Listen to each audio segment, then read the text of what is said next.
start with our first presenter, Natasha Butala-Gebert. In her presentation, to give sort of an overview, she is a Montreal-based writer, researcher, and language instructor, originally from Bosnia and Herzegovina, Sarajevo. She holds a degree in Serbo-Croatian philology and linguistics and works as a language instructor with Greybridge Malcolm, where she trains Canadian diplomats and professionals. She's the author of several novels, including Queen Mother Katarina Kosača-Kotromanić and Dubrovnik, Old Medieval City, in which she explores the historical and spiritual dimensions of medieval Bosnia. Her work brings together literary imaginations and historical research with a particular focus on cultural memory, identity, and heritage. She's a member of PEN Canada, Writers Association of Bosnia and Herzegovina, and Diversité Artistique Montréal. And perhaps no one embodied the endurance more deeply than Queen Katarina. Queen Katarina's story continues through my composition, Queen, Mother, Queen.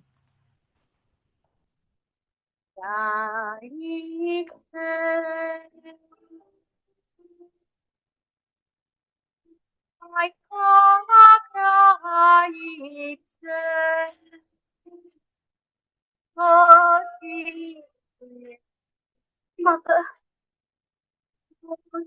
promise me you will come soon.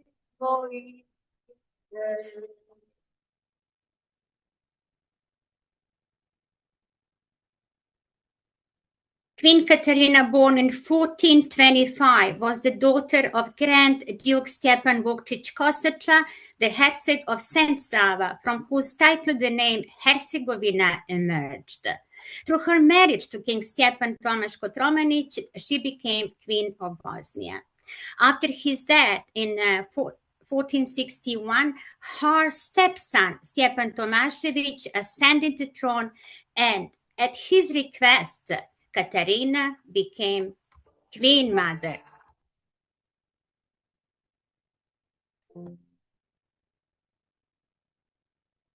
Thank you, Stjepan. I will stay for you, for my children, for Bosnia. Only 2 years later, Bosnia fell to Sultan Mehmed II. Katarina lost her homeland, while her children, Sigismund and young Katarina, were taken to Istanbul and converted to Islam. Through papal envoys and Christian rulers, she pleaded in vain for Bosnia's restoration and for the return of her children. She never saw them again. I would now like to share a short visual interpretation of that tragedy.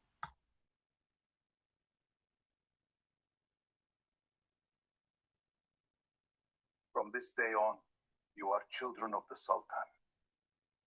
It is time to join the other boys.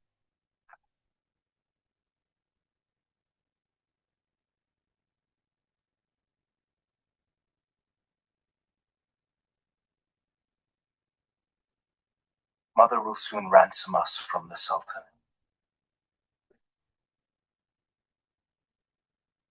Don't cry, my little sister. Be brave like our mother.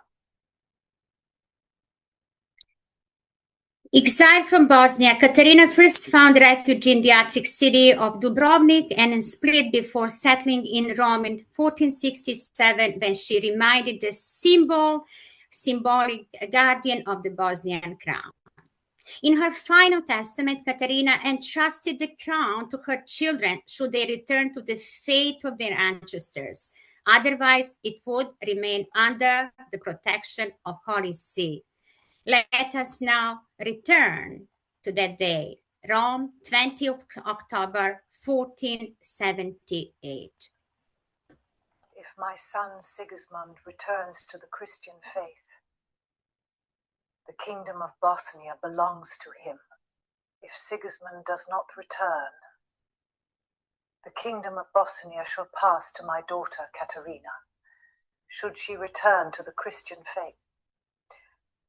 If both remain in Islam, let the Holy See inherit the kingdom of Bosnia.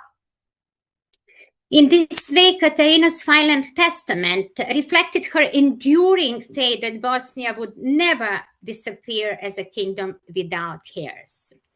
Queen Katarina was buried in the Church of Santa Maria in Aracciolo in Rome, where her tombstone still remains.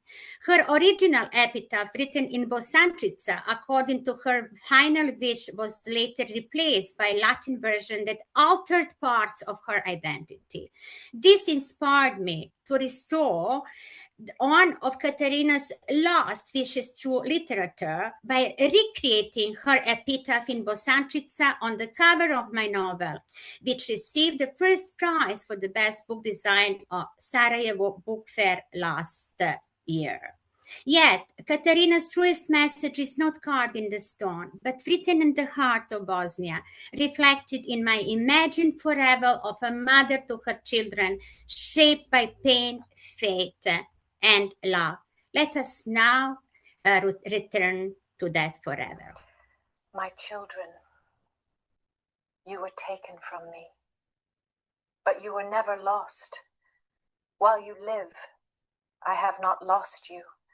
A mother's love has no end. Unlike queens remembered to conquest, Katarina became a queen without kingdom, mother without children, yet never without dignity. Through a literary construction, my work restores her as a voice of medieval Bosnia and a symbol of Bosnian female resilience. While Queen Mother Katarina Kosača follows the queen's exile in endurance, the medieval Bosnian city of Dubrovnik reconstructs the medieval world surrounding the story. Although the novel bears the name of medieval Bosnian city of Dubrovnik, it's ultimately a story about medieval Bosnia, its political rise, cultural richness, and tragic fall. So Dubrovnik becomes metaphor for medieval Bosnia itself, its statehood, spirituality, cultural complexity. Let us now return to the voice of Bosnia collective memory, the Night Radash. This is our land, my son. This stone is our history. This is who we are. The spirit of Bosnia, stone soldiers of time and hardship. This presentation grew from a desire to return voice to stories that history and the modern world too often leave behind. In a time driven by speed and constant change, such stories remind us that identity is not formed overnight, it's patiently cultivated like a garden. As written in the opening of my novel, Queen Mother, history is the garden from which the future grows. May we continue to care for that garden through knowledge, art, and remembrance. Thank you for your attention.